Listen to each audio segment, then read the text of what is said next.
হে তরুণ যুবকেরা, হে আমার বন্ধুরা, হে আমার মুরব্বিয়ানেরা, খুবই সংক্ষেপ করে আপনাদের মাঝখানে বলি, লম্বা চওড়া নয় বাবা। হযরত ইমাম হুসাইন রাদিয়াল্লাহু তাআলা আনহু তিনি একা হয়ে গেলেন।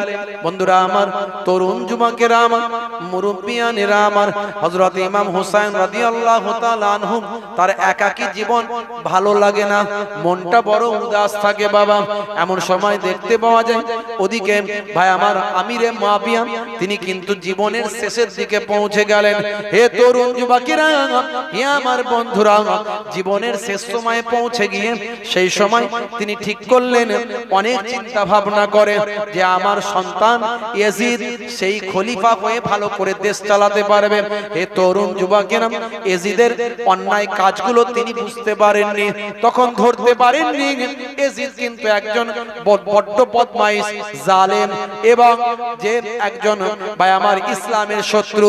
হে তরুণ যুবকেরা, হে আমার মুরব্বিয়ানেরা, তিনি জীবনের শেষ সময়ে ইয়াজিদকে নাসিহা করলেন, নাসিহাত করে বললেন, শোনো, নবী বংশের সঙ্গে কখনো খারাপ ব্যবহার করবে না।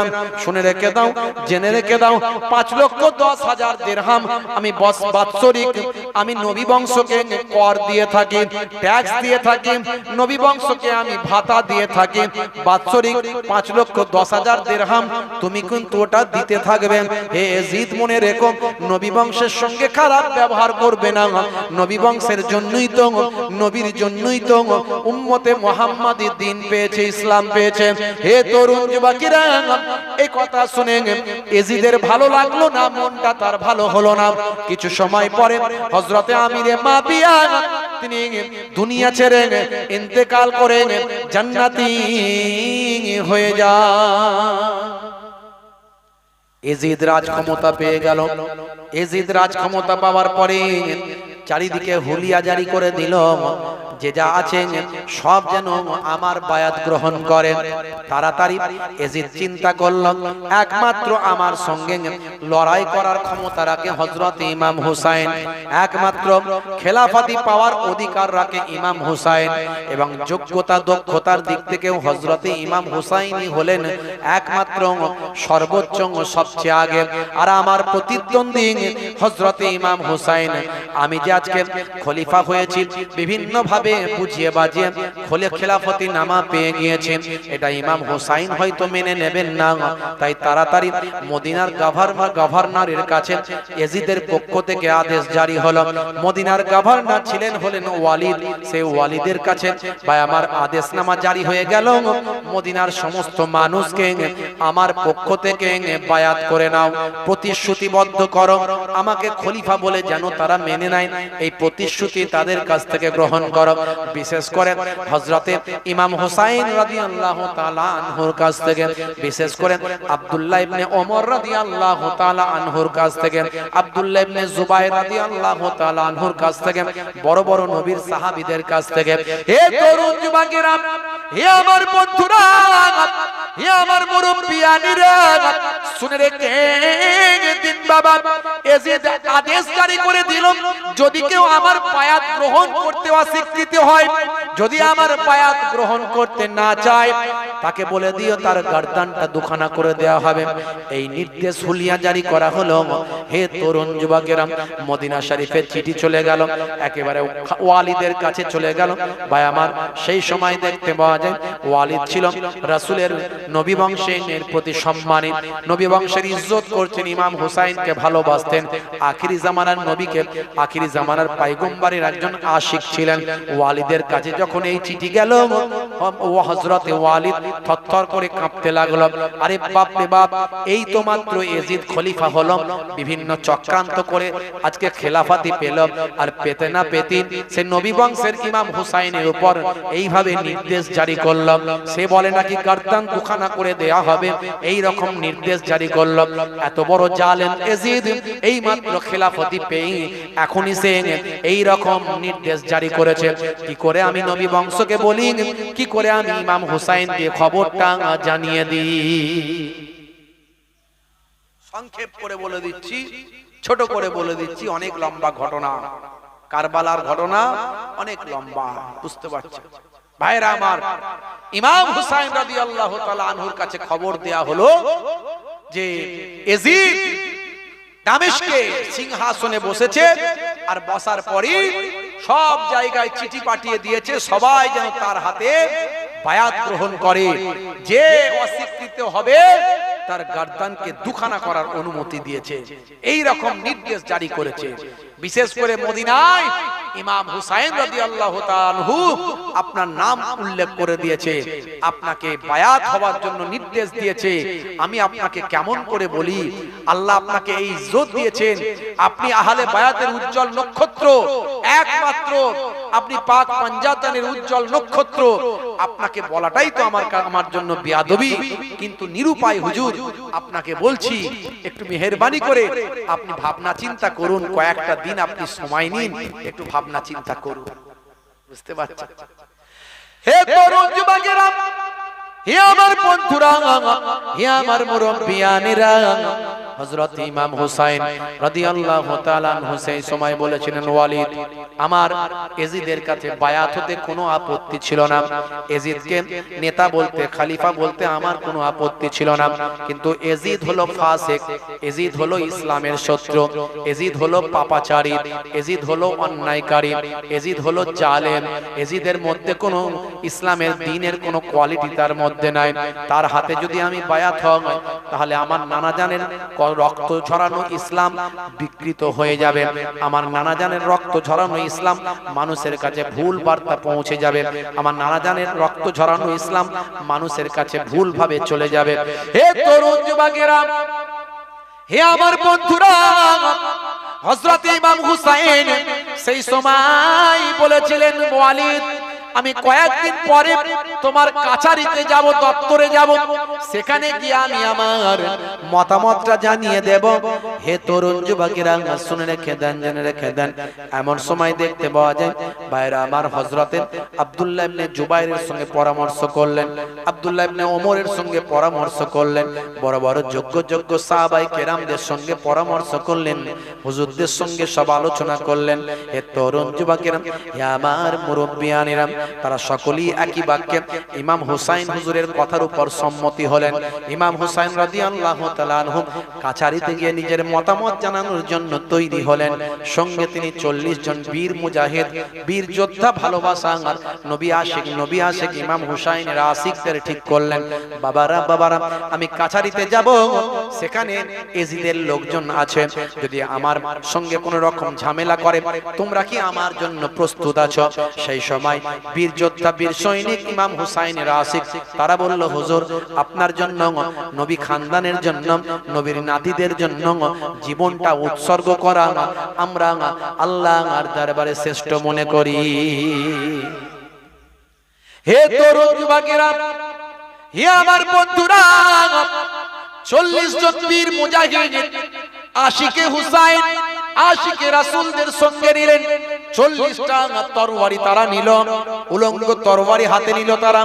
তাদেরকে হুজুর বললেন, শোনো, আমি একাই কাছারিতে প্রবেশ করব, তোমরা গোপনে থাকবে, যদি কোনো রকম ঝামেলা অশান্তি না হয় কোনো ব্যাপার না, আর যদি কোনো ঝামেলা অশান্তি হয় আমি আওয়াজ দিলেই তোমরা ঝাঁপিয়ে পড়বে। তবে মনে রাখবে, যতক্ষণ না আমি তলোয়ার চালাতে বলি ততক্ষণ তলোয়ার চালাবে না। এই মনে করে কাছারিতে 40 জন বীর মুজাহিদ সঙ্গীদের নিয়ে ইমাম হুসাইন চলে গেলেন। ওয়ালিদের সামনে গিয়ে দেখেন জালেম মারওয়ান সেখানে বসে আছেন, বা আমার ইয়াজিদের মন্ত্রী জালেম মারওয়ান সেখানে কাছারিতে বসে আছেন।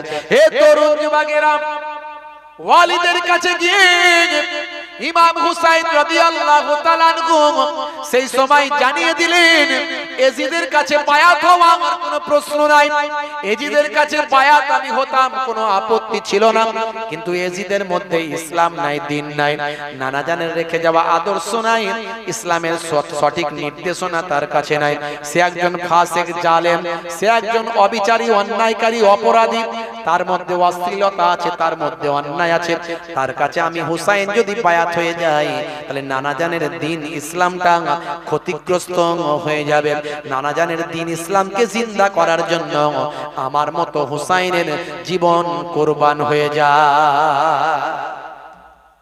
তাহলে ইসলামের জন্য, দ্বীনকে রক্ষা করার জন্য ইমাম হুসাইন এজিদের বশ্যতা স্বীকার করলেন না। এজিদের বশ্যতা যদি স্বীকার করে নিতেন তাহলে কি শহীদ হতে হতো? হতে হতো। সেই ইসলাম, সেই দ্বীন, আজকে আমরা সেই ইসলাম কি মেনে চলছি? আল্লাহর নবীর দিয়ে যাওয়া সেই ইসলাম কি আমাদের মধ্যে আছে? রাসূলের সুন্নত, আল্লাহর নির্দেশ, নামাজ, রোজা, নবীর সুন্নত, হারাম হালাল, পাক নাপাক, জায়েজ নাজায়েজ, এগুলো কি আমরা মেনে চলছি? একটু বুকে হাত দিয়ে চিন্তা করুন যে ইসলামকে রক্ষা করার জন্য ইমাম হুসাইন এজিদের বশ্যতা স্বীকার করলেন। হে তরুণ যুবকেরা, এমন সময় মারওয়ান বলল গর্দান দুখানা করে দেওয়া হবে। ইমাম হুসাইন বললেন, হে মারওয়ান, ছোট মুখে বড় কথা, এত বড় তোমার ক্ষমতা, তুমি কার সম্পর্কে কি কথা বলো? রাসূলের কলিজার টুকরা নাতি আমি আহলে বায়াতের খানদান, সেই হুসাইনের বিরুদ্ধে কথা বলতে গেলে মাথা নিচু করে বলো, তোমার এত বড় ক্ষমতা, তুমি হুসাইনের মুন্ডু নাকি দোখানা করতে চাও? শুনে রাখো মারওয়ান, হুসাইনের মুন্ডু দোখানা করার আগে তোমার মতো মারওয়ানের শত শত মারওয়ানের মুন্ডু জমিনে গড়াগড়ি করবে। হুসাইনের মুন্ডু কাটার আগে তোমার মতো মারওয়ানের কত কত শত শত মুন্ডু জমিনে গড়াগড়ি করবে। তখন মারওয়ান বন্দি করতে উদ্যত হয়। ইমাম হুসাইন তখন আওয়াজ দিলেন, হে আমার ভালোবাসার মানুষেরা, কারা আছো ছুটে এসো। বলার সঙ্গে সঙ্গে 40 জন আশিকে রাসূল, 40 জন আশিকে হুসাইন উলঙ্গ তরবারি নিয়ে কাছারির ভিতরে প্রবেশ করল। ইমাম হুসাইন হুজুরকে ঘিরে ফেলল। 40 জন মহা সম্মানের সঙ্গে ইমাম হুসাইন হুজুরকে কাছারি থেকে বাইরে বের করলেন। বন্ধুরা আমার, ইমাম হুসাইন হুজুরের বিরুদ্ধে হুলিয়া জারি করা হলো। মদিনার গভর্নর ইমাম হুসাইনকে ভালোবেসে কথা বলছে, গভর্নর পাল্টে দেওয়া হলো। ইমাম হুসাইন ভাই আমার চারিদিকে দেখলেন এজিদের সৈন্য ভর্তি। এমন সময় ইমাম হুসাইন গোপনে সঙ্গী সাথী আহাল পরিবার বর্গকে নিয়ে মক্কা শরীফ চলে গেলেন। মক্কা শরীফে যাওয়ার পরে মক্কার মানুষেরা নবী খানদানকে, আহলে বায়াতের উজ্জ্বল নক্ষত্রকে পেয়ে তারা নারে তাকবীরের ধ্বনি দিতে লাগলো। ইমাম হুসাইন হুজুরের নামে তাকবীর দিতে লাগলো। ইমাম হুসাইন হুজুরকে কাবা ঘরের ইমাম বানিয়ে দিলেন। জোরে বলুন সুবহানাল্লাহ। দেখেছেন এই কাবা ঘরের ইমামের কত মর্যাদা? যে কাবা ঘরের ইমাম আমার আপনার নবী হয়েছেন, যে কাবা ঘরের ইমাম হযরতে ইমাম হুসাইন হয়েছেন, সেই কাবা ঘরের ইমামের পেছনে গিয়ে হাজী সাহেবরা নামাজ পড়েন, পড়েন না পড়েন না? যারা বলেন পড়েন না পড়েন না? এই কাবা ঘরের ইমামের কত সম্মান বুঝতে পারছেন? কাবা ঘরের ইমাম কত বিরাট ব্যাপার, কি মর্যাদা! আল্লাহ কত সম্মান তাদের দিয়েছেন। একজন ইমাম ছিলেন, যদিও তিনি তারাবির নামাজের ইমামতি করেছিলেন। তার ভাই আমার নাম হলো আদিল, তার নাম হলো আদিল। তিনি খুব কালো দেখতে ছিলেন, কালো। আরবেরই একটা জায়গায় তার বাড়ি। ভাই আমার এই কালো একজন ব্যক্তি, তিনি বলছেন, তিনি কাবা ঘরের ইমাম হয়েছিলেন। তিনি বলছেন যে আমি কাবা ঘরের ইমাম হয়েছি মায়ের দোয়ায়। কার দোয়ায়? জোরে বলেন। মায়ের দোয়ায় কাবা ঘরের ইমাম হয়েছি। ভাইরা আমার, তরুণ যুবকেরা আমার, মুরব্বিয়ানেরা আমার, এক সময় এই কাবা ঘরের তিনি ইমাম হয়েছেন মায়ের দোয়ায়। তাকে জিজ্ঞাসা করা হলো, কি করে মায়ের দোয়ায় কাবা ঘরের ইমাম হলেন? তিনি বলছেন, আমি বড় ছোটবেলায় ডান পিটে ছিলাম, অন্যায় করতাম।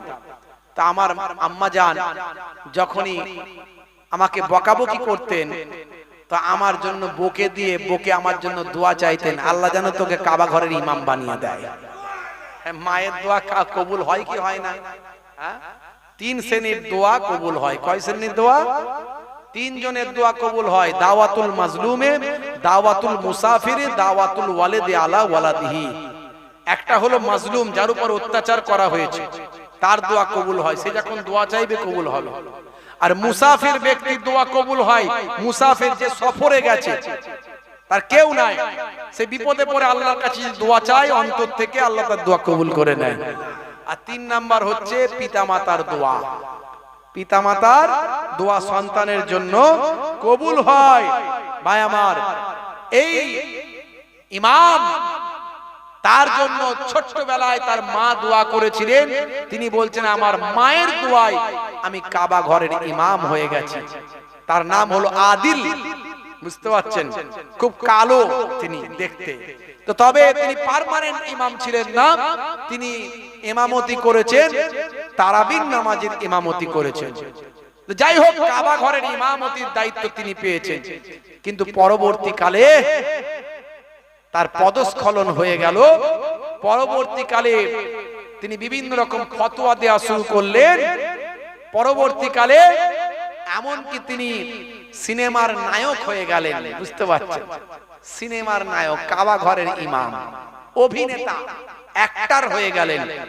এমনকি তাকে জুয়ার আসরে দেখা গেছে, জুয়া খেলা হচ্ছে, সেখানে গিয়ে তিনি জুয়া খেলার আসরে দাঁড়িয়ে গেছেন, সেখানে গিয়ে তিনি জুয়া খেলার মজলিসে গিয়ে তাদের সঙ্গে খেলছেন, এবং তাকে দেখা যাচ্ছে তিনি বিভিন্ন রকম, ভাই আমার, অ্যাড করছেন, অ্যাড, কখনো বাইক চালাচ্ছেন, হাইফাই বাইক, বিশাল বড় হাইফাই বাইক, তিনি একদম নায়ক সেজে বাইক চালাচ্ছেন, এইরকম বিভিন্ন দেখা গেছে।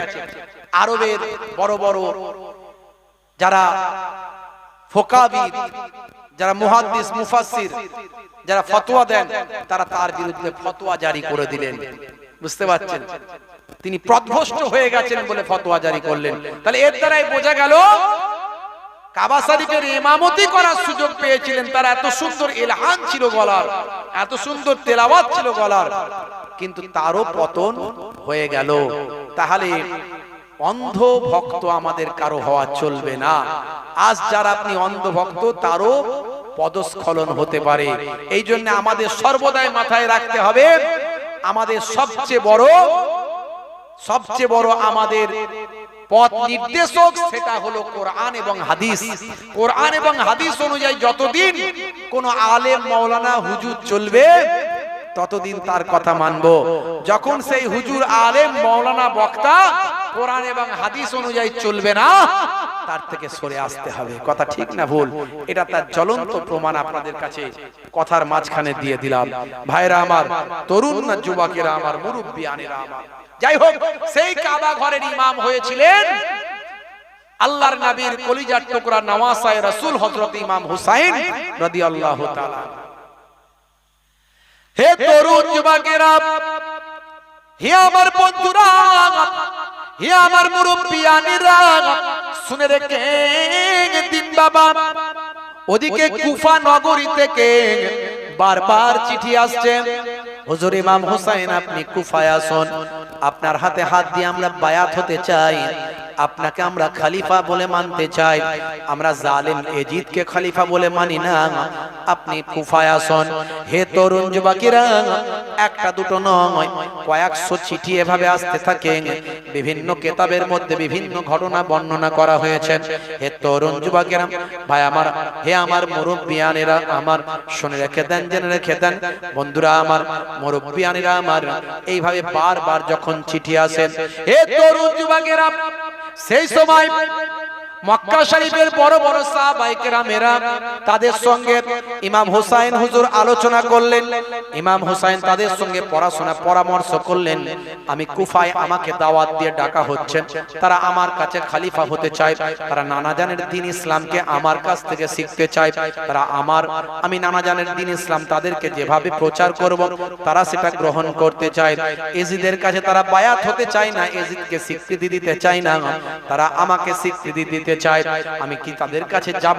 ভাই আমার, মক্কা শরীফের সাহাবায়ে কেরামেরা বলতে লাগলেন, বড় বড় সাহাবায়ে কেরামেরা বলতে লাগলেন, যাবেন না, যাবেন না, না না যাবেন না, কুফার মানুষদের বিশ্বাস করা যায় না, কুফার মানুষরা তারা আপনার আব্বা জান হযরতে আলী মুর্তজা কারামাল্লাহু ওয়াজহুকে তারা শহীদ করেছে, যাবেন না। কিন্তু বারবার যখন চিঠি আসছে তখন তিনি বেচैन হয়ে গেলেন, কারণ তার মধ্যে দ্বীনের মহব্বত, ইসলামের মহব্বত। এজিদের দ্বারা ইসলাম যেন প্রচার না হয়, এজিদ ইসলামকে ভুল বার্তা দেবে, ভুল প্রচার করবে, এই চিন্তা করে বারবার যখন চিঠি আসছে সঠিক ইসলাম যাতে কুফার মানুষেরা পায়, সেই জন্য ইমাম হুসাইন যেতে আগ্রহী হলেন। তখন অন্যান্য সাহাবায়ে কেরামরা বললেন, যদি আপনাকে যেতেই হয় তাহলে আপনি তার আগে আপনার পক্ষ থেকে কাউকে পাঠান, কাউকে আপনার পক্ষ থেকে পাঠান, তিনি গিয়ে কুফার অবস্থাটা দেখুন, তারপরে তিনি যদি বলেন তখন যাবেন।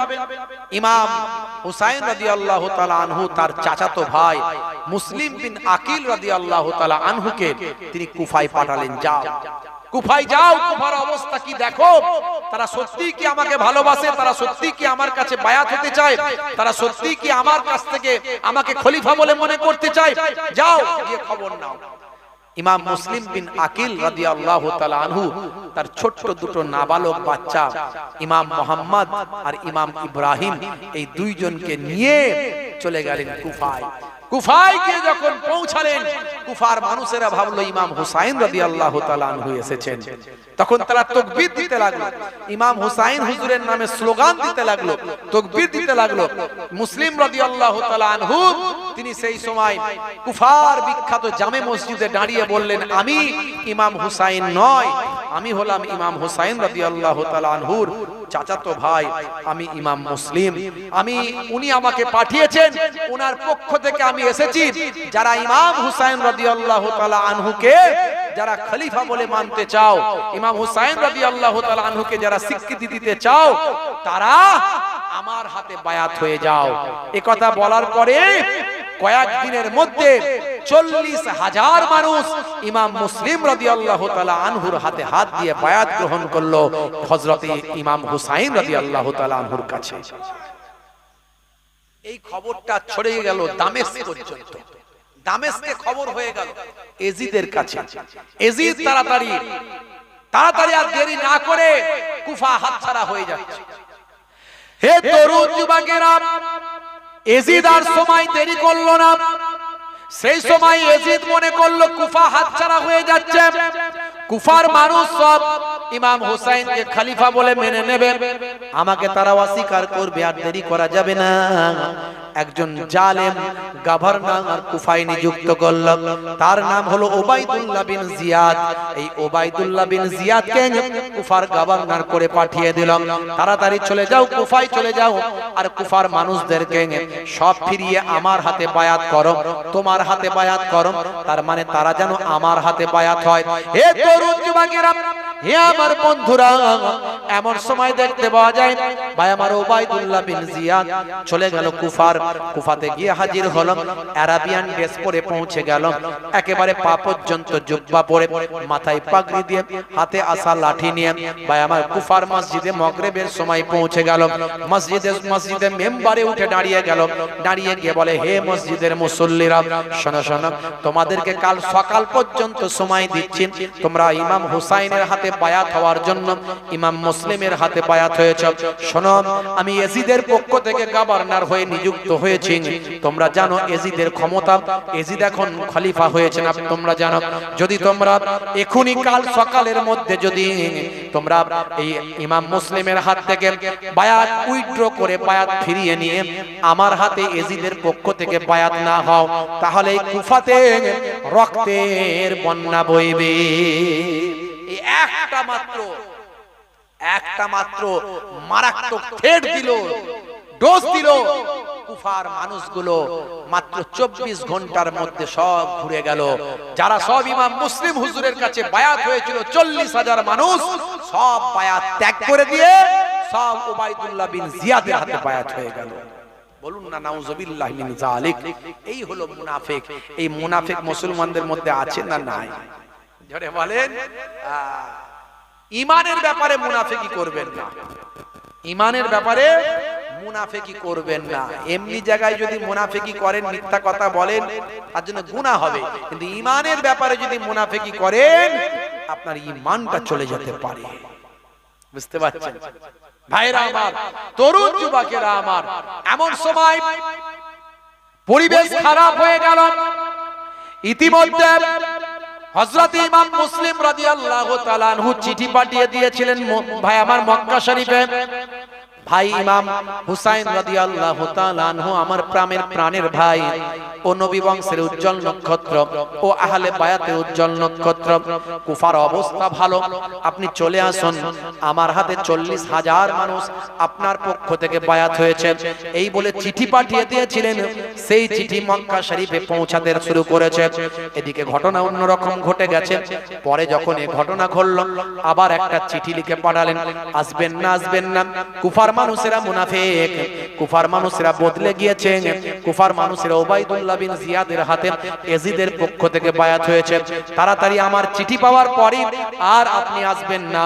এই চিঠি যখন নিয়ে গেল, আগের চিঠিটা চলে গেল, পরের চিঠিটা যখন যাচ্ছে ইয়াজিদের লোকেরা ধরে ফেলল, সেই চিঠি নিয়ে এসে চিঠি প্রেরককেও হত্যা করল, শহীদ করে দিল। আর এই চিঠিটা ইমাম হুসাইন হুজুরের কাছে পৌঁছালো না।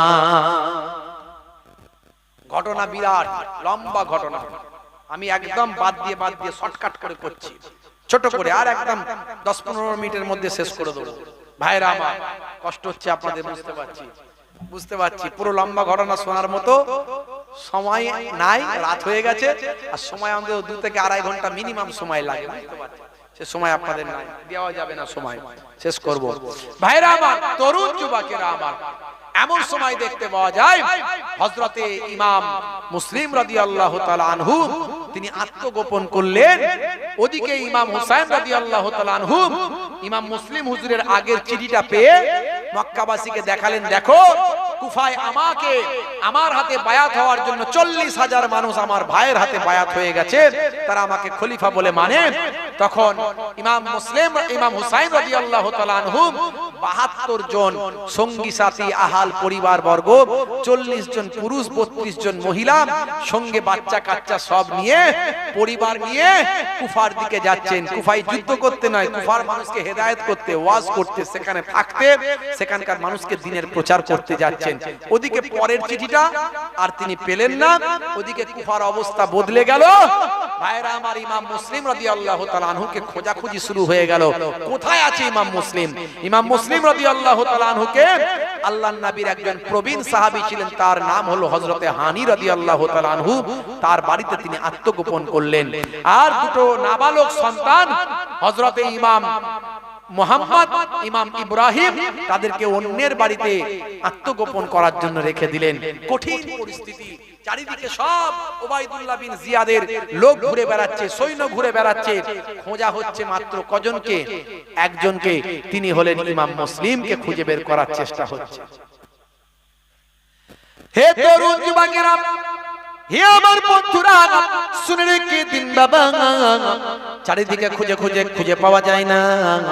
সেই সময় ভাই আমার, দোস্ত আমার, কত পুরস্কার ঘোষণা করা হয়, সেই পুরস্কার ঘোষণা করার পরেও তারপরেও খুঁজে পাওয়া যায় না। হে যুবকেরা, শুনে রেখে দেন, এমন সময় উবাইদুল্লাহ বিন জিয়াদ, তার একজন গোলাম ছিল, চাকর ছিল, সেই চাকরকে বলল, তোমাকে আমি আজাদ করে দেব, মুক্ত করে দেব, অনেক পুরস্কার দেব যদি তুমি ইমাম মুসলিমের সন্ধান করতে পারো। সেই সময় সেই চাকরটি ইসলামিক ড্রেস পরে ফেলল, জুব্বা পরল, নামাজি, পরেশগার, খোদাফিরু, তাসবিহ হাতে নিয়ে, দাড়ি টুপি মাথায় দিয়ে, ভাই আমার হাতে আসা লাঠি নিয়ে কুফার মসজিদে মাগরিবের সময় বসে গেল। মাগরিবের সময় হে তরুণ যুবকেরা, সকলেই নামাজ পড়ে চলে গেল, আর সেই ব্যক্তি বসে রইল। দেখে একজন বুজুর্গ মানুষ মসজিদে বসে বসে তাসবিহ পড়ছে। হে তরুণ যুবকেরা, তার তাসবিহ পড়া শেষ হওয়ার পরে তাকে গিয়ে সালাম কালাম মুসাফা করে বলে, আমি শাম থেকে এসেছি, এখানে ইমাম হুসাইন হুজুরের হাতে বায়াত হওয়ার জন্য, তাকে কিছু নজরানা দেব, তোহফা দেব, তার সঙ্গে দোয়া নেব, এই জন্য আমি এসেছি। কিন্তু তিনি তো আসেননি, তার ভাই এসেছেন। ইমাম মুসলিম, পরিবেশটা খারাপ হয়ে গেছে, বড় জালেমদের জুলুম চলছে, কিন্তু আমি বড় অসহায়, আমি ইমাম মুসলিমের সঙ্গে যদি একবার দেখা করতে পারতাম, আমার জানটা ঠান্ডা হতো, আমি তার হাতে ইমাম হুসাইনের পক্ষ থেকে বায়াত হতাম, আর তাকে কিছু নজরানা দিয়ে আবার শামে ফিরে যেতাম। এইভাবে মিথ্যার আশ্রয় নিয়ে ওই বুজুর্গ মানুষটার কাছ থেকে আল্লাহর নবীর সাহাবী তার কাছ থেকে জেনে নিলেন, জেনে নিয়ে তার বাড়ির খবর নিয়ে নিলেন, নিয়ে ওবাইদুল্লাহ বিন জিয়াদকে বলে দিলেন। ওবাইদুল্লাহ বিন জিয়াদকে বলে দিল ওই জালেম, বলে দেওয়ার পরে ওবাইদুল্লাহ বিন জিয়াদ ওই সাহাবীর বাড়িটা ঘিরে ফেললো, তার সৈন্যদের নিয়ে হযরতে হানি রাদিয়াল্লাহু তাআলা আনহুকে কাছারিতে নিয়ে এসে মারতে মারতে শহীদ করে দিল। আর ইমাম মুসলিমকে ধরে আনার নির্দেশ দিল।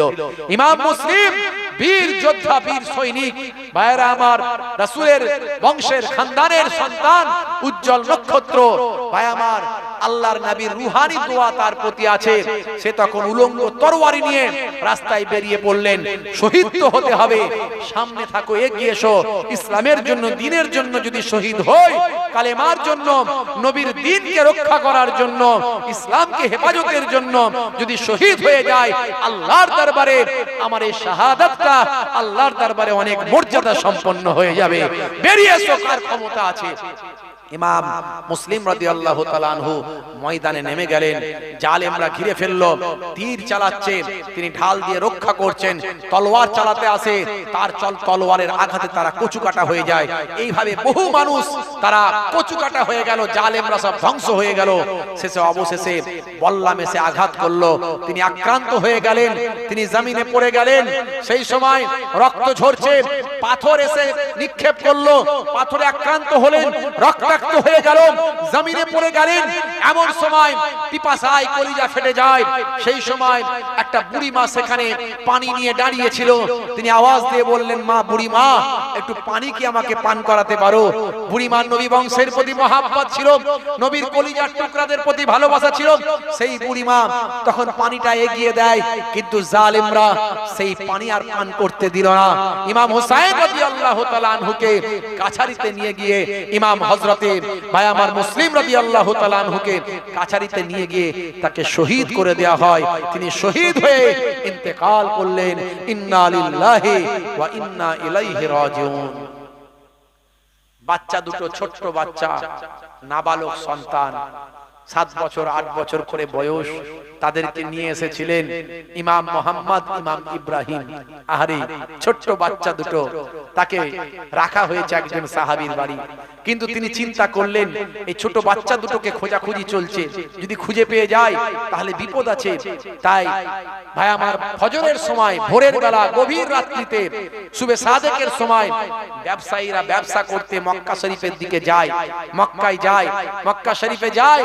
তখন সেই ব্যবসায়ীদের সঙ্গে, তাজেরদের সঙ্গে, ব্যবসায়ীদের সঙ্গে ওই সাহাবী তার ওই বাচ্চা দুটোকে দিয়ে বললেন, বাবারা, তোমরা এই ব্যবসায়ীদের ছাড়বে না, এদের পেছু পেছু যাবে, তাহলেই তোমরা তোমাদের মাজির কাছে পৌঁছে যাবে, মায়ের কাছে পৌঁছে যাবে।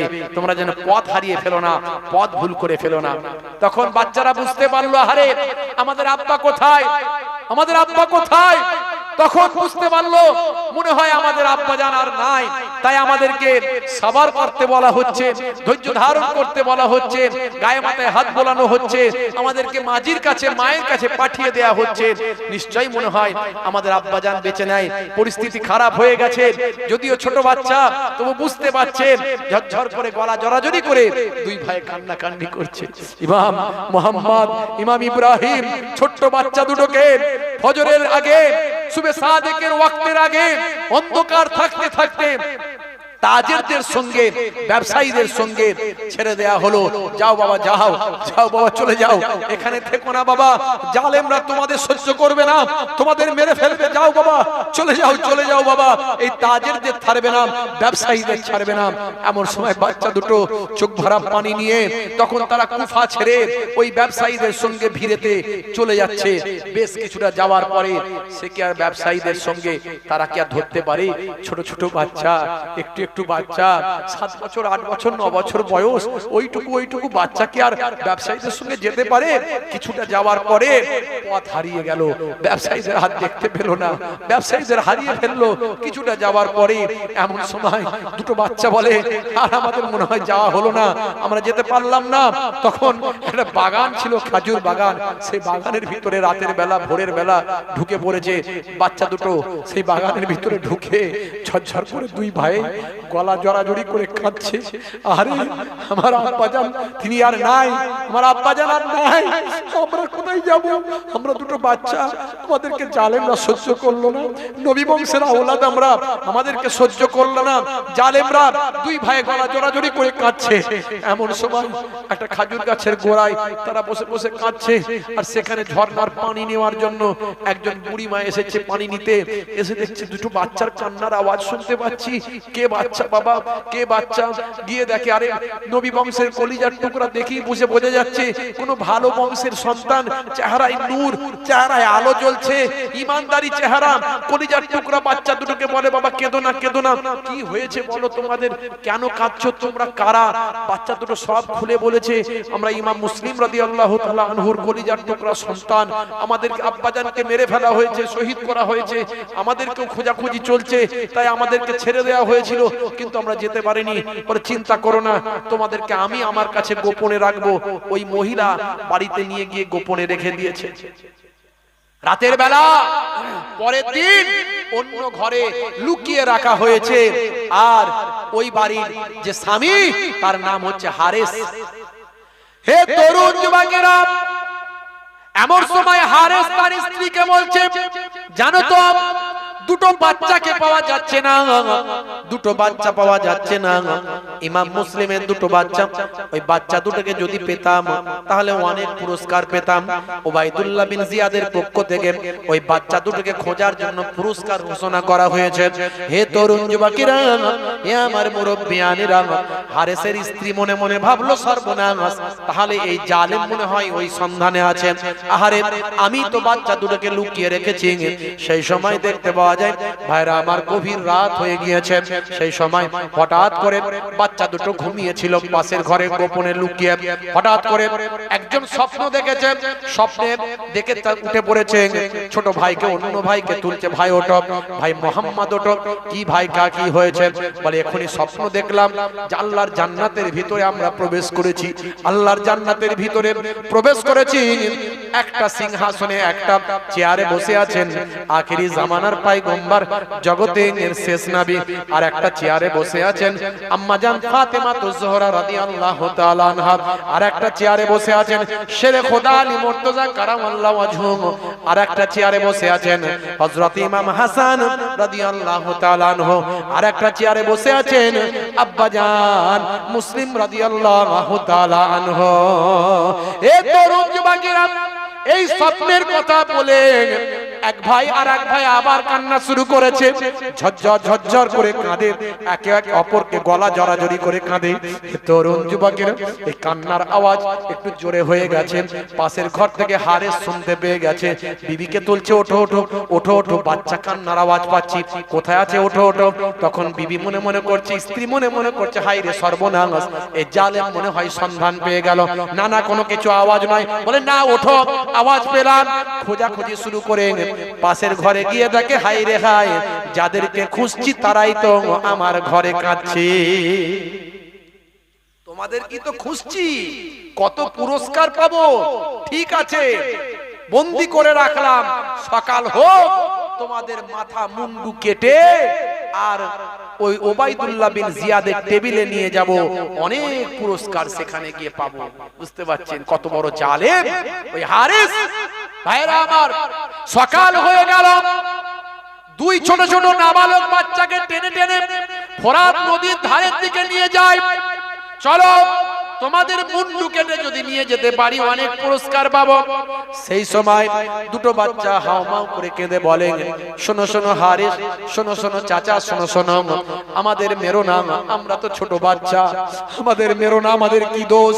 তোমার পয়সা চাই, চলো আমার মায়ের কাছে নিয়ে চলো, অনেক পয়সা তোমাকে দেব, আর যদি সেটা না রাজি হও তাহলে আমাদের বিক্রি করে দাও, আমাদের কারো কাছে বিক্রি করে দাও, অনেক পয়সা পেয়ে যাবে। তাও যদি তোমার না হয় তাহলে আমাদেরকে ওবাইদুল্লাহ বিন জিয়াদের কাছে নিয়ে চলো, সে যেটা ফয়সালা করবে সেটাই হবে, যদি সেটাও যদি না হয় তাহলে আমাদেরকে ছেড়ে দাও, আমরা আমাদের মায়ের কাছে নিয়ে চলে যাব। আমাদের মেরো না, আমাদের মেরো না চাচা, আমাদের মেরো না চাচা। ওই হারেসের জানে দয়া হলো না, মায়া হলো না, জালেম টেনে টেনে ফোরাত নদীর কিনারায় নিয়ে গিয়ে কলিজার টুকরা বাচ্চা, নবী বংশের উজ্জ্বল নক্ষত্র, নবী খানদানের রক্ত যার শরীরে আছে, সেই ইমাম মুহাম্মদ ইমাম ইব্রাহিমকে ভাই আমার একজনকে টেনে নিয়ে গিয়ে জমিনে ফেলল, তার গর্দানে তলোয়ার মেরে গর্দানটা মাসুম বাচ্চার গর্দান দুখানা করে দিল। ইন্না লিল্লাহি ওয়া ইন্না ইলাইহি রাজিউন। এ তরুণ যুবকেরা, হে আমার বন্ধুরা, জমিনে তার পাতে নবী বংশের কলিজার টুকরা সন্তান ছোট্ট বাচ্চা জমিনে তার পাতে শহীদ হয়ে গেল। পাশে দাঁড়িয়ে দাঁড়িয়ে কান্না করতে লাগলো আরেক ভাই ইমাম মুহাম্মদ। আরে আরে কি হলো, আরে জালেম আমার ভাইকে শহীদ করে দিল। তখন হারিস বলেন, তোমাকেও শহীদ করব, দাঁড়াও এখনই তোমাকেও শহীদ করব, চিন্তা নাই। ইমাম মুহাম্মদ ছোট্ট বাচ্চা, তাকেও টেনে নিয়ে গেল। জালেম জমিনে জোর করে ফেলে গর্দানে তলোয়ার মেরে দুখানা করে শহীদ করে দিল। দুনিয়ার জমিন ছেড়ে ছোট্ট বাচ্চা দুটো আল্লাহর জান্নাতি হয়ে গেল। ভাইরা আমার, তরুণ যুবকেরা আমার, মুন্ডুগুলো কাটা মুন্ডুগুলোকে নিয়ে ওবাইদুল্লাহ বিন জিয়াদের টেবিলে গিয়ে রাখলো। ওবাইদুল্লাহ বিন জিয়াদ বলল, হতভাগা হারেস, তোদের তো বন্দী করার নির্দেশ ছিল, এই বাচ্চাদের নবী বংশের বাচ্চাদের শহীদ করার কথা বলা হয়নি, তুই এত বড় অন্যায় কাজ করেছিস, আমি কি জবাব দেবো ইয়াজিদের কাছে? বন্দী করার কথা ছিল, শহীদ করার কথা তো বলা হয়নি। আল্লাহর নবীর একজন সাহাবী সেখানে ভাই আমার মওজুদ ছিল, উপস্থিত ছিল। সে রাগে গুসায় কাঁপছিলেন, নিরুপায় বাধ্য হয়ে মানতে হচ্ছে, কিন্তু রাগে গুসায় কাঁপছিল। সেই সময় ওবাইদুল্লাহ বিন জিয়াদ সেই সাহাবীকে বললেন, আপনি তো নবী বংশকে অনেক ভালোবাসেন, ইমাম হুসাইনদের অনেক ভালোবাসেন, তাহলে এই জালেম যে এই মাসুম বাচ্চাদের উপর এত বড় জুলুম করেছে, এর শাস্তি আপনার উপর ছেড়ে দিলাম, তখন আপনি যা খুশি করুন। তখন ওই সাহাবী ওই হারিসকে টেনে নিয়ে আবার সেই ফোরাত নদীর ধারে গেল, গিয়ে সেখানে হারিসকে হাতে পায়ে বেঁধে তার গর্দানকে দুটুকরো করে সমুদ্রে ফেলে দিল। এমন সময় ভাই আমার তার হাত কেটে নিয়েছিল, পা কেটে অঙ্গ ছেদ করে তাকে সমুদ্রে ফেলে দিল। সেই সময় সমুদ্রের পানি হারেসকে গ্রহণ করলো না, হারেসকে সমুদ্রের পানি ঢেউ উতলে উতলে জমিনে ঠেলে দিল। এমন সময় জমিনে ভাই আমার দাফন করে দেয়া হলো, জমিনে গেড়ে দেয়া হলো, কিন্তু জমিন থেকেও যেন তুলে দিচ্ছে, জমিনেও গ্রহণ করছে না, এত বড় জালেমের লাশ জমিন গ্রহণ করছে না। শেষে ওই জালেমকে আগুন জ্বালিয়ে পুড়িয়ে দেয়া হলো। বলুন সুবহানাল্লাহ। ভাইরা আমার, তরুণ যুবকেরা আমার, মুরব্বিয়ানেরা আমার, ওদিকে ইমাম হুসাইন রাদিয়াল্লাহু তাআলা আনহু ৭২ জন সঙ্গী নিয়ে কুফার দিকে আস্তে আস্তে কুফার ২ মঞ্জিল আগে যে জায়গাটায় পৌঁছালেন, সেই জায়গাটার নাম হলো কারবালা। এই কারবালায় পৌঁছে গেলে তখন এজিদের লোক, এজিদের বাহিনী তারা বাধা দিল, কোথায় যাবেন? কুফায় দাঁড়ান, আপনাদের বন্দী করা হচ্ছে। হে তরুণ যুবকেরা, ৫০০ জন সৈন্য নিয়ে যে সেনাপতি বন্দী করলেন, সেই সেনাপতির নাম হলো হুর। এই হুর ছিলেন নবী বংশের একজন নবী খানদানের মহাব্বতের মানুষ। হুর ছিল এজিদের সেনাপতি, কিন্তু নবী খানদানকে ভালোবাসত। ইমাম হুসাইনকে বন্দী করার পরে ইমাম হুসাইন রাদিয়াল্লাহু তাআলা আনহুর সঙ্গে গোপনে কথা বলল, হুজুর বেয়াদবি নেবেন না, আমাকে আপনার শত্রু মনে করবেন না, আমার উপর বদদুয়া করবেন না, নারাজি হবেন না, বাধ্য হয়ে আমাকে চাকরি করতে হয়েছে, আমি কিন্তু নবী খানদানকে বড় ভালোবাসি। হুজুর আপনাকে বন্দী করেছেন, মনে রাখবেন এখনো উপায় আছে, আপনি আমাদের কাছ থেকে পালিয়ে যেতে পারবেন। আমরা রাতের বেলা যখন ঘুমিয়ে থাকব, আমি আমার সৈন্যদের বলবো, তোমরা চিন্তা করো না, আমি দায়িত্ব নিচ্ছি, তোমরা একটু রেস্ট নাও, ঘুমাও, আমরা কয়েকজন দায়িত্ব নিচ্ছি। আমরা কয়েকজন দায়িত্ব নেবার নাম করে আমরা একটু সাইড হয়ে যাব, আড়াল হয়ে যাব। সেই সময় আপনি বুঝতে পারবেন, আপনি আপনার সঙ্গীদের নিয়ে আপনি মক্কা শরীফের দিকে চলে যাবেন। তারপরে সকাল যখন হয়ে যাবে, কিছুটা আপনার পেছনে পেছনে যাব, ছুটে ছুটে যাব, গিয়ে দেখবো আপনাদের দেখতে পাইনি, তখন বলবো চলো চলো, হুজুর চলে গেছে, আর পাওয়া যাবে না। আমরা খবরটা পৌঁছে যাব, আমরা খবরটা পৌঁছে দেব যে আমরা বন্দী করেছিলাম, কিন্তু আমাদের মাঝখান থেকে ইমাম হুসাইন তিনি চলে গিয়েছে। কথা শুনে ইমাম হুসাইন হুজুর খুশি হলেন, দোয়া চাইলেন, সব ঘটনা শুনলেন, কষ্ট পেলেন যে ইমাম মুসলিম হুজুরকে শহীদ করা হয়েছে, বড় ব্যথা পেলেন। আহারে দেখো দেখো, এত চিঠি নিয়ে এসেছি, এত চিঠি কুফার মানুষ দিয়েছে, কুফার মানুষ এত বড় মুনাফিকি করতে পারলো আমাদের সঙ্গে, নবী খানদানের সঙ্গে এত বড় মুনাফিকি করতে পারলো বাবা। হ্যাঁ, তিনি কত কষ্ট পেলেন, দুঃখ পেলেন, কাঁদলেন, আর হুরের জন্য দোয়া চাইলেন, বাবা জালেমরা আমাকেও শহীদ করতে চায়, বাবা তোমার উপরে আল্লাহ রহমত করুন, রহম করুন, দোয়া চাইলেন। ঠিক একই রকম যা বলেছিল, রাতের বেলা হুর একটুখানি সাইড হয়ে গেল, অন্যরা বিশ্রাম নিচ্ছে। ভাইরা আমার, এমন সময় ইমাম হুসাইন হুজুর তার সঙ্গীদের নিয়ে বেরিয়ে গেলেন। কিন্তু হলে কি হবে, আল্লাহর ইচ্ছা যেটা আছে সেটাই হবে। রাস্তা ভুল করলেন, একবার এই রাস্তা, আবার একবার ওই রাস্তা, একবার এই রাস্তা, আবার একবার ওই রাস্তা। এই করতে করতে হুর যখন ছুটে ছুটে তার সৈন্যদের নিয়ে যাচ্ছে, গিয়ে দেখে হুজুর সেখানেই ঘোরাঘুরি করছে। হুজুর তখন চোখ ভরা পানি নিয়ে বললেন, বাবা হুর, আল্লাহ যার মওত যেখানে লিখে রাখে, বাঁচার কোনো রাস্তা থাকে না, পালানোর কোনো রাস্তা থাকে না বাবা। অনেক ঘটনা বাবাজি, অনেক লম্বা ঘটনা, সংক্ষেপ করে বলে দিচ্ছি। ভাইরা আমার, এখানে তাবু ফেললেন, ওদিকে ওবাইদুল্লাহ বিন জিয়াদের কাছে খবর হয়ে গেল, সে অনেক সৈন্য পাঠিয়ে দিল। এদিকে ইয়াজিদের কাছে খবর হয়ে গেল, অনেক সৈন্য পাঠিয়ে দিল। কম বেশি কিতাবের মধ্যে কোন কোন কিতাবে বলা হয়েছে 22,000-এরও বেশি সৈন্য পাঠানো হয়েছে। বুঝতে পারছেন, সৈন্য পাঠানো হয়েছিল কতজন? 22,000-এরও বেশি। আর ইমাম হোসাইন হুজুর কতজন সঙ্গে ছিল? 72 জন। 40 জন পুরুষ আর মহিলা 32 জন। ইমাম হোসাইন হুজুর তো যুদ্ধ করতে যাননি, ওয়াজ করতে গেছে।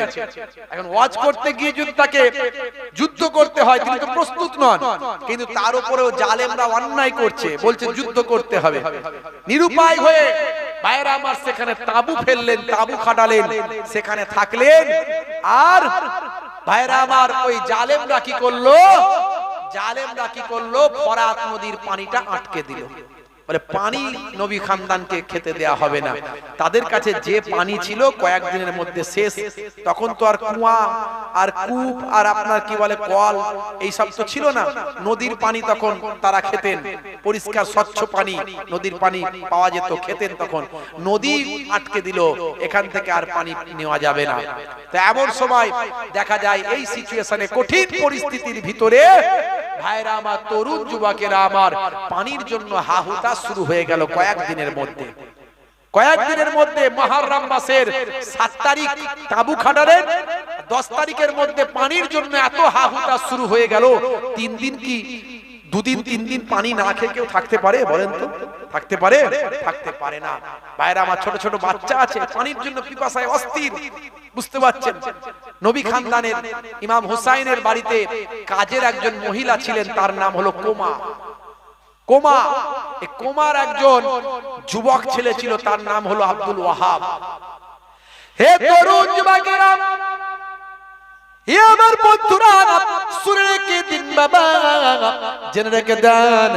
কোমা চোখ ভরা পানি, বুক ভরা বেদনা নিয়ে আব্দুল ওয়াহাবকে ডাক দিলেন, দিয়ে বললেন, হে বাবা আব্দুল ওয়াহাব, আল্লাহ তোমাকে বড় করিয়েছেন, আমি আমার গর্ভে ধারণ করেছি, মাতৃস্নেহ দিয়েছি, আমার স্তন দুগ্ধ পান করিয়েছি। মায়ের ঋণ সন্তান কখনো শোধ করতে পারে না। তবে শুনে রেখে দাও, জেনে রেখে দাও, নবী খানদানের আমি গোলাম। সেই নবী খানদানের বাচ্চারা আজকে পানির জন্য তর পাচ্ছে। হে যুবক ছেলে আমার, তোমার আল্লাহ শক্তি দিয়েছে, ক্ষমতা দিয়েছে, বীরত্ব দিয়েছে, সাহস দিয়েছে। আজকে শোনো, তোমার মায়ের ঋণ শোধ করার সময় এসেছে। এই মায়ের ঋণটা শোধ হয়ে যাবে যদি তুমি একবার ফরাত নদী থেকে 1 মশক পানি এনে নবী খানদানের মুখে দিতে পারো। নবী খানদানের বাচ্চার মুখে যদি পানি দিতে পারো, আমি মায়ের ঋণ শোধ করে দেব। তুমি রাজি আছো? যুবক বলল, আম্মা জান, আমি 100 ভাগ রাজি আছি, আমি এখনই যাচ্ছি নবী খানদানের জন্য পানি আনতে। ভাই আমার, আব্দুল ওয়াহাব কত বড় নবীর আশিক, কত বড় মা ভক্ত, কত বড় নবী খানদানের ভালোবাসা। সঙ্গে সঙ্গে যুদ্ধের পোশাক পরে নিলেন, পেছনে নিলেন মশক, হাতে নিলেন উলঙ্গ তলোয়ার, চড়ে পড়লেন ভাই আমার সাহসী ঘোড়ার উপর চড়ে পড়লেন। বীর যোদ্ধা, খুব শক্তিশালী ছিলেন, হাতে উলঙ্গ তলোয়ার নিয়ে, ঢাল নিয়ে ময়দানে ভাই আমার কারবালার উপর দিয়ে বীর মুজাহিদ ছুটে চললেন ফোরাত নদীর দিকে। ফোরাত নদীর সামনে যাওয়ার আগে অনেক তীর আসলো, সব ঢাল দিয়ে রুখে দিলেন। অনেকে তলোয়ার চালানোর চেষ্টা করলো, কাছে এসে নিজের দক্ষতার সঙ্গে এমন তলোয়ার চালালেন, সব কাটাকে কচু কাটা করে রাস্তা পরিষ্কার করে ফেললেন। সোজা গিয়ে একেবারে নেমে পড়লেন ভাই আমার ফোরাত নদীতে। মশক ভর্তি করে পানি নিলেন, নিয়ে একবারে দ্রুত গতিতে, বিদ্যুৎ গতিতে খিমার দিকে, আপনার তাঁবুর দিকে এগোতে লাগলেন। কিন্তু জালেমরা এত তীর নিক্ষেপ করলো, সেই তীর এসে শরীরে বিদ্ধ হলো এবং ভাই আমার মোশকে বিদ্ধ হলো। মোশকে ফুটো হয়ে গিয়ে সব পানি ময়দানে কারবালায় পড়ে গেল। পানি আর তাঁবু পর্যন্ত পৌঁছালো না। মায়ের কাছে গিয়ে বলেন, মাগো চেষ্টা করেছিলাম মা, এই দেখো মা মোশক ফুটো হয়ে গেছে, ছিদ্র হয়ে গেছে, পানি আর আনতে পারলাম না মা। মনে হয় নবী খানদানকে আল্লাহ দুনিয়াতে আর পানি পান করাবেন না। আল্লাহর ইচ্ছা নবী খানদানকে আর দুনিয়াতে হয়তো পানি পান করাবেন না। মা বলে, বাবা ভেঙে পড়ো না, এখনো সময় আছে, তুমি যতক্ষণ বেঁচে আছো ততক্ষণ চেষ্টা করে যাও, আরো অন্য মোশক নিয়ে যাও। ভাই আমার আহত অবস্থায় বীর মুজাহিদ, বীর যোদ্ধা হযরতে ভাই আমার আব্দুল ওয়াহাব, নবী খানদানের ভক্ত, নবী খানদানের আশিক, ভাই আমার উজ্জ্বল নক্ষত্র, ভাই আমার নবীর ভালোবাসাকে বুকে নিয়ে, ইমাম হুসাইনের আদর্শ মোহাব্বতকে বুকে নিয়ে আবার ময়দানে কারবালার উপর দিয়ে ছুটছেন। ভাই আমার ছুটতে ছুটতে ভাই আমার আবার চলে গেলেন ফোরাত নদীতে, আবার নেমে পড়লেন, আবার পানি নিলেন, আবার মশকে পানি নিয়ে আবার এগিয়ে আসছেন। বিভিন্ন ভাবে চারিদিক থেকে তীর বললাম, চারিদিক থেকে আঘাত আসতে লাগলো। ভাই আমার শরীরে এসে বিদ্ধ হলো। ময়দানে কারবালাতে শহীদ হয়ে গেলেন, তরপাতে তরপাতে কালেমা পড়ে শাহাদাতের পেয়ালায় পানি পান করে জান্নাতবাসী হয়ে গেলেন। ইন্না লিল্লাহি ওয়া ইন্না ইলাইহি রাজিউন। যে ময়দানে কারবালার উপর দিয়ে যায় সেই শহীদ হয়ে যায়, কেউ বাঁচে না। নবী খানদানের উজ্জ্বল নক্ষত্র, কলিজার টুকরা সন্তানরা তারা পর্যন্ত যায়। হযরতে ইমাম কাসিম রাদিয়াল্লাহু তাআলা আনহু, আলী আকবর রাদিয়াল্লাহু তাআলা আনহু সবাই শহীদ হয়ে যাচ্ছেন, কেউ বাঁচছেন না। আহারে ভাইরা আমার, কেউ নাই। 9 তারিখ মানে এই যে আজকে রাতটা কেটে গিয়ে আগামী কাল রাত 9 তারিখ। হে তরুণ যুবকেরা, হে আমার বন্ধুরা, হে আমার মুরব্বিয়ানিরা, শুনে রেখে দিন বাবা, মুহররম মাসের 9 তারিখ রাতের বেলা সকলে বসে আছেন।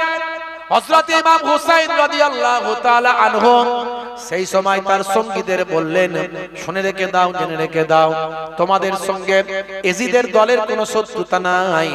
এজিদের শত্রুতা আছে আমার সঙ্গে। এজিদ আমাকে ভয় পায়, আমি যদি খলিফা হয়ে যাই এই চিন্তায় সে আমাকে মেরে ফেলতে চায়, এই চিন্তায় সে আমাকে হত্যা করতে চায়। তাই শত্রুতা আমার সঙ্গে, তোমাদের সঙ্গে নাই।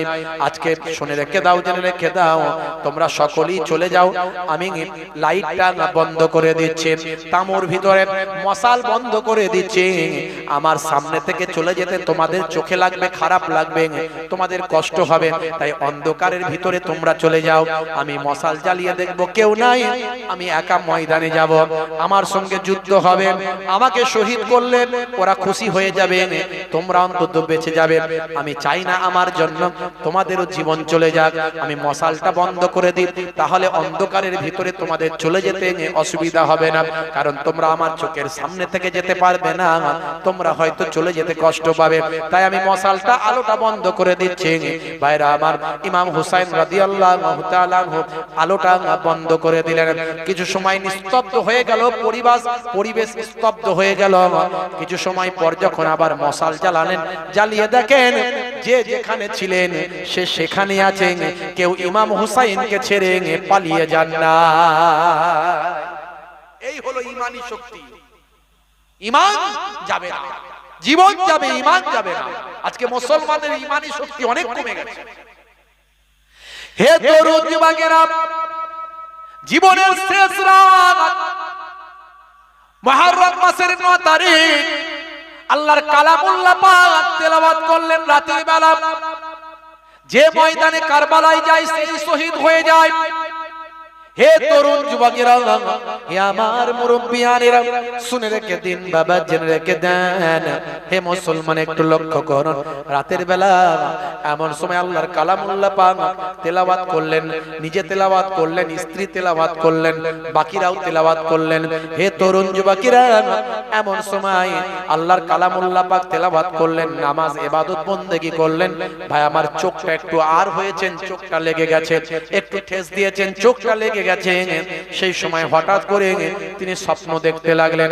ইমাম হুসাইন রাদিয়াল্লাহু তাআলা আনহু স্বপ্ন থেকে উঠলেন, চোখ খুললেন, স্ত্রীকে বললেন, ও আমার প্রিয়তমা স্ত্রী, শোনো, আজকের রাতটা আমার শেষ রাত। আগামীকাল হয়তো আমি আর দুনিয়াতে থাকবো না। কারণ শোনো, আজকে আমি সেই স্বপ্ন দেখলাম যে স্বপ্ন আমার বড় ভাই জীবনের শেষ রাত্রিতে দেখেছিলেন। আমি আজকে দেখলাম আল্লাহর জান্নাতে প্রবেশ করেছি। একটা চেয়ারে বসে আছেন নানা জান, আখিরি জামানার পয়গম্বর, জগতের শেষ নবী নানা জান, আখিরি জামানার পয়গম্বর নানা জান বসে আছেন। আর একটা চেয়ারে বসে আছেন আম্মা জান, আর একটা চেয়ারে বসে আছেন আব্বা জান, আর একটা চেয়ারে বসে আছেন বড় ভাই জান।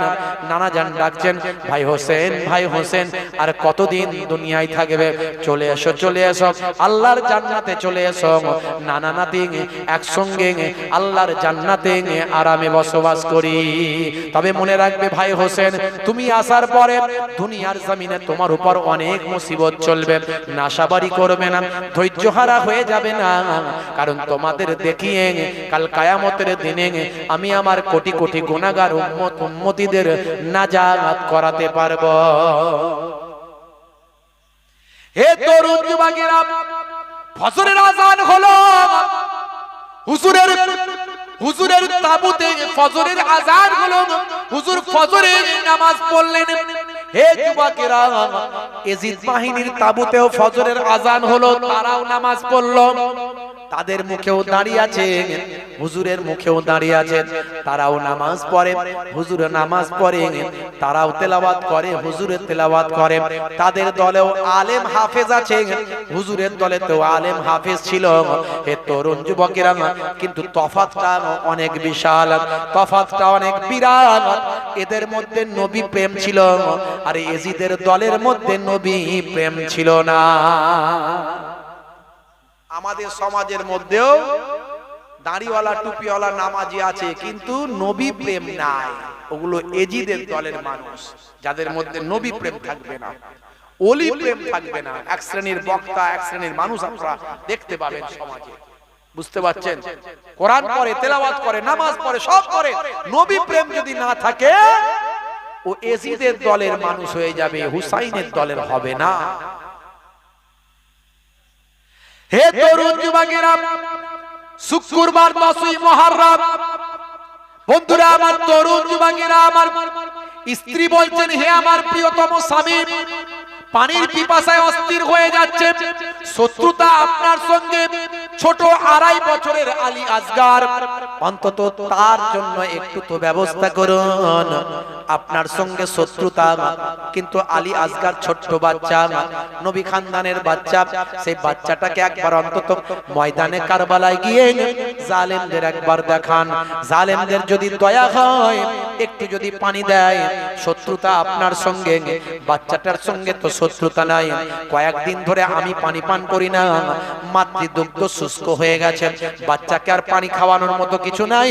বাচ্চাকে দুগ্ধ দিলেও দুগ্ধ দেওয়ার মতো কিছু নাই। বাচ্চার কাছে ভাই আমার মুখে পানি নাই, বাচ্চা পিপাসায় কলিজা ফেটে যাচ্ছে বাচ্চার। হে তরুণ যুবকেরা, ইমাম হুসাইন রাদিয়াল্লাহু তাআলা আনহু বললেন, আমি ভিক্ষা চাইতে পারবো না। নবী খানদান কখনো কারো কাছে ভিক্ষা চাইতে পারে না, নবী খানদানের জন্য ভিক্ষা চাওয়া নিষেধ।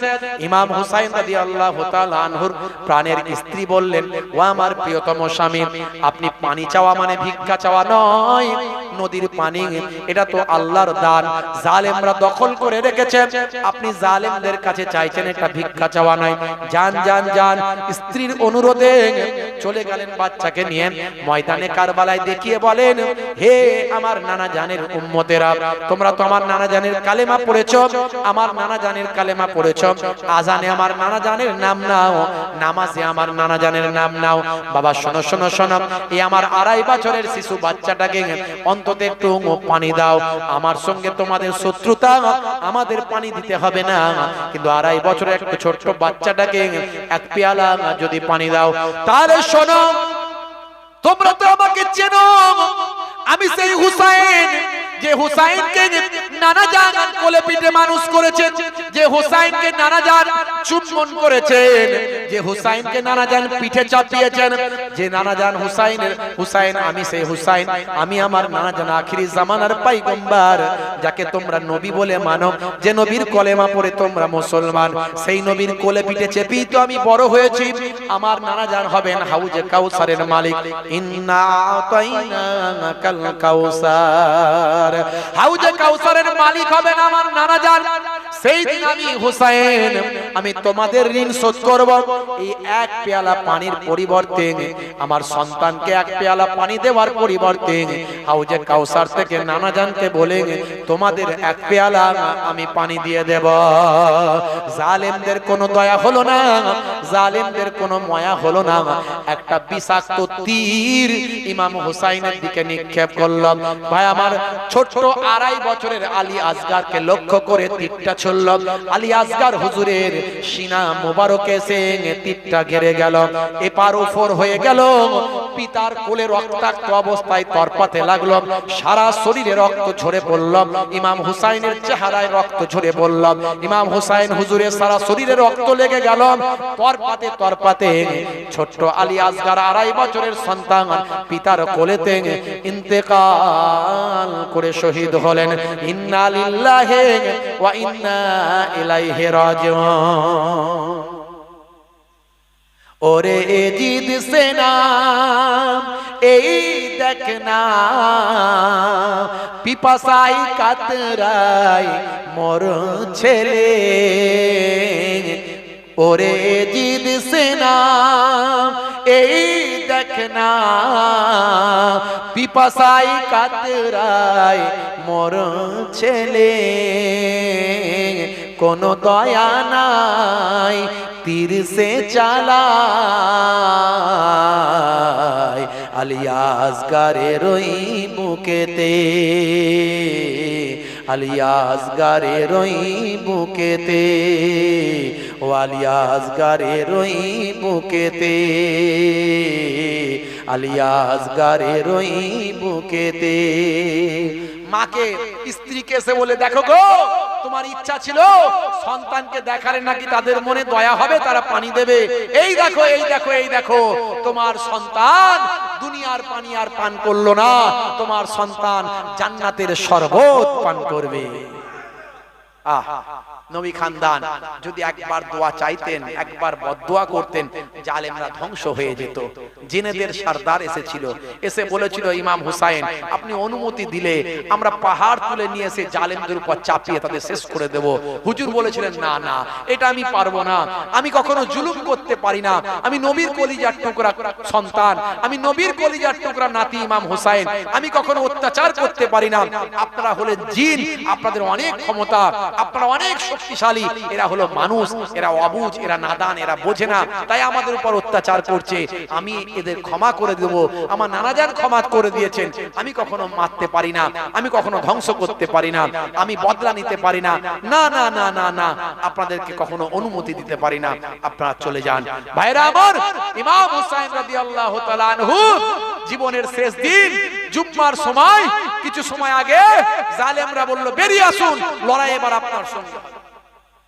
ইমাম হুসাইন রাদিয়াল্লাহু তাআলা আনহু লড়াইয়ের জন্য প্রস্তুত হলেন, যুদ্ধের ড্রেস পরে ফেললেন, মাথায় ভাই আমার নানা জানের দেওয়া পাগড়ি পরে ফেললেন, গায়ে যুদ্ধের পোশাক পরে ফেললেন, হাতে জুলফিকার তলোয়ার, আল্লাহর নবী আব্বাজানকে শেরে খোদা আলী মুর্তজাকে দিয়েছিলেন জুলফিকার তলোয়ার, সে তলোয়ার হাতে নিলেন, বীর মুজাহিদ, বীর যোদ্ধা ভাই আমার হযরত আলী যদি ময়দানে নামতো, জালেমদের ক্ষমতা ছিল না হযরতে আলীর সামনে আসতে পারে। আর সেই হযরতে আলীর শক্তি ছিল ইমাম হুসাইন হুজুরের ভিতরে। ইমাম হুসাইন যদি ময়দানে নামে, কোন জালেমের শক্তি নাই ইমাম হুসাইনের সামনে এসে দাঁড়ায়। জোরে বলুন সুবহানাল্লাহ। ইমাম হুসাইন রাদিয়াল্লাহু তাআলা আনহু দুলদুল ঘোড়ার উপর সওয়ার হলেন, দ্রুতগামী শক্তিশালী ঘোড়ার উপর সওয়ার হলেন। ভাই আমার মশক নিলেন, হাতে তলোয়ার নিলেন, একদিকে ঢাল নিলেন, আর ময়দানে কারবালার উপর দিয়ে তুফানের গতিতে ছুটতে লাগলেন, বিদ্যুৎ গতিতে ছুটতে লাগলেন। জালেমরা দূর থেকে সব তীর চালাতে লাগলো, ভাই আমার বল্লাম ছুটতে লাগলো, সব ঢাল দিয়ে রুখে দিলেন। কেউ কেউ সামনে আসার চেষ্টা করেছিল, সব কটাকে কয়েক মুহূর্তে কচুকাটা করে দিলেন, দিয়ে সোজা চলে গেলেন একেবারে ভাই আমার ফোরাত নদীতে পানি নেওয়ার জন্য নেমে পড়লেন। ভাই আমার নেমে মশক ভর্তি করে ফেললেন, হাতে করে পানি তুললেন। পিপাসায় কলিজা বের হয়ে যায়, কয়েকদিন পানি পান করিনি, একটু পানি খাই বলে হাতে করে পানি তুললেন। যখনই পানিটা হাতে তুলছেন, তখনই পানিটা খাবেন কি মনে পড়ে যাচ্ছে সেই আলী আসগারের 2.5 বছরের সন্তানটা যে পানির জন্য শহীদ হয়ে গেল। সেই আবুল কাসেমের কথা মনে পড়ে যাচ্ছে, আলী আকবরের কথা মনে পড়ে যাচ্ছে, আব্দুল ওয়াহাবের কথা মনে পড়ে যাচ্ছে। তারা সব পানির জন্য সব নবী খানদান সব শহীদ হয়ে গেল। আর আমি ইমাম হুসাইন পানি খেয়ে নেব, কি করে পানি পান করতে পারি? পানি তুলছে, তখনই চেহারাগুলো ফুটে উঠছে, পানি পড়ে যাচ্ছে, আবার পানি তুলছেন, আবার পড়ে যাচ্ছে। দুশমনরা লক্ষ্য করছে। ইমাম হুসাইন কয়েকদিন পানি পান না করে যদি এত শক্তি থাকে, এত শক্তিশালী হয়ে থাকেন, তাহলে পানি খাওয়ার পরে তার শক্তি দ্বিগুণ হয়ে যাবে, আর অনেক শক্তি বেড়ে যাবে, তার সামনে যাওয়ার কারো ক্ষমতা হবে না। সে যেন পানি না পান করে ফেলে। দেখো দেখো দেখো, দূর থেকে আওয়াজ দেয়া হচ্ছে, ও ইমাম হুসাইন, আপনি পানি খেতে নেমেছেন, আর আপনার তাবুতে মহিলাদের উপর অত্যাচার হচ্ছে, মহিলাদের উপর অ্যাটাক হচ্ছে। এমন কথা শুনে ইমাম হুসাইন রাদিয়াল্লাহু তাআলা আনহু বলেন, জালেম, তোরা মহিলাদের উপরে অত্যাচার করছিস, এতটা নিষ্ঠুর, এতটা নিচে নেমে গেছিস, এতটা ছোট লোক হয়ে গেছিস, ছি ছি ছি ছি ছি।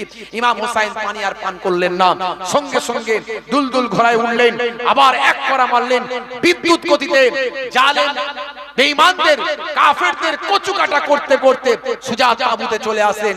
এসে দেখলেন মহিলারা সহি সালামতি আছেন। আবার তিনি বেরিয়ে পড়লেন, আবার ময়দানে ভাই আমার ময়দানের উপর দিয়ে বীর গতিতে তলোয়ার নাচাতে নাচাতে, তলোয়ার ঘোরাতে ঘোরাতে আবার চলতে শুরু করলেন। যে কজন সামনে পড়লো, সব তার তলোয়ারে কচুকাটা হয়ে সব সাইজ হয়ে গেল, সব গড়াগড়ি করতে লাগলো। তিনি আবার ফোরাত নদীতে নেমে পড়লেন, আবার পানি তুলতে যাচ্ছেন, কিন্তু পানি খেতে পাচ্ছেন না। এদিকে কুফারেরা অস্থির হয়ে পড়ছে, চারিদিক থেকে ঘিরে ফেললো ইমাম হুসাইন হুজুরকে। ইমাম হুসাইন হুজুর তাদের সঙ্গে ঘোড়ায় চড়ে যুদ্ধ করতে লাগলেন। কয়েক মুহূর্তের মধ্যে কয়েক হাজার মানুষকে তিনি শহীদ করেছিলেন। জোরে বলুন সুবহানাল্লাহ। কয়েক হাজার মানুষকে তিনি কচুকাটা করেছিলেন, জাহান্নামের ঠিকানায় পাঠিয়ে দিয়েছিলেন। ইমাম হুসাইন হুজুরের সামনে আসার ক্ষমতা কারো ছিল না। কিন্তু ভাই আমার এমন একটা সময় পৌঁছে গেল, দীর্ঘ সময় যুদ্ধ করতে করতে তিনি ক্লান্ত হয়ে গেলেন। সেই সময় সুনান বিন নাখি দূর থেকে একটা বল্লাম ছুড়ল, কাছে তো কেউ আসতে পারে না, দূর থেকে একটা বল্লাম ছুড়ল। সেই বল্লামটা এসে আঘাত করলো। এই বল্লামের আঘাতে তিনি জমিনে পড়ে গেলেন। ভাই আমার আকবর শাহ খান নাজিবাবাদীর লেখা তারিখুল ইসলাম কিতাবের মধ্যে লেখা হয়েছে একটা, ভাই আমার এই গ্রন্থটা, এই কিতাবটা একটা আলেম ওলামাদের কাছে মুতেবার কিতাব, মুতেবার কিতাব। অনেক রকমের গল্প বানানো হয়েছে এই কারবালাকে নিয়ে, অনেক রকম প্রেম কাহিনী তৈরি করা হয়েছে, অনেক রকম ভাই আমার ছবি হয়েছে। এগুলো সব কাল্পনিক ভাবে তৈরি করা হয়েছে, এগুলোর ঐতিহাসিক কোনো প্রেক্ষাপট নাই। এই যে বিষাদ সিন্ধু তৈরি করা হয়েছে, এগুলো সব কাল্পনিক। আলেমরা এগুলোকে মান্যতা দেয় না, এগুলো সব বানানো, এতে অতিরঞ্জিত করা হয়েছে। আকবর শাহ খান নাজিবাবাদীর লেখা, তিনি বলছেন, ভাইরা আমার, সুনান বিন নাখির বল্লামের আঘাতে তিনি জমিনে পড়ে গিয়ে শেষ নিঃশ্বাস ত্যাগ করেন। ইন্না লিল্লাহি ওয়া ইন্না ইলাইহি রাজিউন। ভাইরা আমার, তারপরে সিমারের কথা বলা হয়েছে, বিভিন্ন কিতাবে বিভিন্ন রকম ভাবে লেখা হয়েছে। তার গর্দানটাকে দুখানা করে প্লেটে করে নিয়ে এসে উবাইদুল্লাহ বিন জিয়াদ সেখান থেকে এজিদের কাছে আনা হয়েছিল। এজিদ এত বড় জালেম, এত বড় বেঈমান, এত বড় ইসলামের শত্রু ইমাম হুসাইন হুজুরের দাঁতেতে লাঠি দিয়ে আঘাত করেছিল, তার কঞ্চি দিয়ে আঘাত করেছিল আর বলেছিল, হে হুসাইন, তুমি খলিফা হতে, তুমি আমার প্রতিদ্বন্দ্বী ছিলে, দেখলে তো তুমি পারলে না, আমি জিতলাম, তুমি হারলে। ইমাম হুসাইনের সঙ্গে যে বিয়াদবি করেছিল, সাহাবাই কেরাম যারা ছিলেন তারা চরম আঘাত পেয়েছিলেন, কিন্তু কারো কিছু করার ক্ষমতা ছিল না, তাদেরকে শহীদ করে দিত। তাহলে ভাইরা আমার, এর পরে দেখা যায় নবী খানদানের মহিলাদের সঙ্গে খারাপ আচরণ করেছিল তারা, তাদেরকে ভাই আমার যারা নবী খানদানের মহিলা তাদের আল্লাহ কত সম্মান দিয়েছে, তাদেরকে প্রকাশ্য হাঁটিয়ে হাঁটিয়ে নিয়ে যাওয়া হয়েছিল। যখন নবী খানদানের মহিলারা হেঁটে হেঁটে যাচ্ছিল, তাদের উপর অত্যাচার করা হচ্ছিল, তখন তারা মার্সিয়া পড়ছিল, তখন তারা মানুষদের উদ্দেশ্যে বার্তা দিচ্ছিল, তখন তারা মানুষদের উদ্দেশ্যে কবিতা পাঠ করছিল, তখন তারা মানুষদের উদ্দেশ্যে বলছিল, হে মানব, হে মানুষ, তোমরা কি সত্যি নবীর উম্মত? তোমরা কি সত্যি মুসলমান? যদি হয়ে থাকো তাহলে তোমাদের রক্ত এখনো ঠান্ডা হয়ে আছে কি করে? নবীর খানদানদের শহীদ করেছে, নবীর খানদানদের অপমান করেছে, আর তোমরা চোখ বুজে সহ্য করছো। কিতাবের মধ্যে বলা হয়েছে, এই যে মহিলারা মার্সিয়া কবিতা বক্তব্য দিচ্ছিল, নতুন করে আবার মুসলমানদের ঈমান তাজা হলো, রক্ত টকবক করে ফুটতে শুরু করলো, আবার তারা ঐক্যবদ্ধ হলো, আবার তারা একতা হলো। কয়েক মাসের মধ্যে মানুষের মধ্যে নবী খানদানের হাই হাতা শুরু হয়ে গেল। তারা ঐক্যবদ্ধ হয়ে জালেমদের বিরুদ্ধে প্রতিরোধ করে তোলার চেষ্টা করলো। এদিকে এজিদ কি করলো? খুব তাড়াতাড়ি যখন এরকম সিচুয়েশন হয়েছে, আস্তে আস্তে সব তার হাতছাড়া হয়ে যেতে লাগলো, আর সবাই বিদ্রোহ শুরু করলো। এজিদকে আমরা মানি না, জীবন চলে যাবে, ইমাম হোসাইন চলে গেছে, আমরা বেঁচে থেকে কি করব? এজিদ দেখলো সর্বনাশ, এ তো আমার সব হাতছাড়া হয়ে যাচ্ছে, আমার সব ক্ষমতা ত্যাগ হয়ে যাচ্ছে, সব হাতছাড়া হয়ে যাচ্ছে। এজিদ কি করলো? মদিনা শরীফ অ্যাটাক করলো। আপনারা জানেন মদিনা শরীফ অ্যাটাক করে মসজিদে নববীতে গিয়ে ঘোড়া বেঁধেছিল, ঘোড়া। মসজিদে নববী শরীফটাকে তারা ঘোড়ার আস্তাবলে পরিণত করেছিল। ভাই আমার, মদিনা শরীফে অনেক মানুষকে শহীদ করেছিল। মদিনা শহীদ করার পরে, মদিনার মানুষদের মারার পরে মক্কার মানুষেরা বিদ্রোহ শুরু করলো, মক্কায় অ্যাটাক করলো। মক্কা শরীফ অ্যাটাক করে কাবা ঘরে আগুন লাগিয়ে দিয়েছিল এজিদ। এজিদ কাবা ঘরে আগুন লাগিয়ে দিয়েছিল, অনেক মানুষকে শহীদ করে দিয়েছিল। কিন্তু তারপরেও এজিদ কিন্তু সবাইকে বশ্যতা স্বীকার করতে পারেনি। এরপরে কি হলো জানেন? কাবা ঘরে আগুন লাগানোর পরে কয়েকদিনের মধ্যে লেগে গেল। এজিদের পেট সব সময় জ্বলছে, খালি বলছে পানি দাও, এত পিপাসা লাগছে পানি দাও, আর পানি খেলেই পেট জ্বলছে, পানি খেলেই পেট জ্বলছে। এই একটা অসুখ এজিদের চলে এলো, এত ভয়ঙ্কর অসুখ যে যত কবিরাজ, যত হাকিম, যত ডাক্তার সব ফেল, বলে এ রোগের ওষুধ নাই। ভাইরা আমার, এজিদ সারা রাত চিৎকার করতো, তার রাজপ্রাসাদের মানুষদেরকে ব্যস্ত করে ফেলতো। কেউ ঘুমাতে পারতো না, কেউ টিকতে পারতো না, কেউ থাকতে পারতো না। সবাই মনে মনে করতো, বেটা মরে গেলেই ভালো হয়, আমরা অন্তত বাঁচি। বুঝতে পারছেন? পানি বলে পানি দাও, আর পানি খেলেই বলে পেট জ্বলে। বুঝতে পারছেন? চিৎকার চেঁচামেচি, কোনো কাজ হয় না, কোনো ওষুধ কাজ হয় না। এই অবস্থা শেষে দেখা গেল তাকে নেশার বস্তু দেয়া হলো। তুমি একটু নেশা করে যদি ঠান্ডা থাকতে পারো, তো নেশা করতে শুরু করলো। এই করতে করতে বেশ কিছুদিন কাটলো। ওদিকে সব জায়গা তার আস্তে আস্তে বিদ্রোহ শুরু হলো, সব জায়গা হাতছাড়া হতে লাগলো। এজিদের একটা বানর ছিল, বানর। এজিদের একটা বানর ছিল, বানরটা পালিয়ে গেল। বানরটা পালিয়ে যাওয়ার পরে বানরটাকে খোঁজার জন্য ব্যস্ত হয়ে পড়লো, সবাইকে বললো খোঁজো।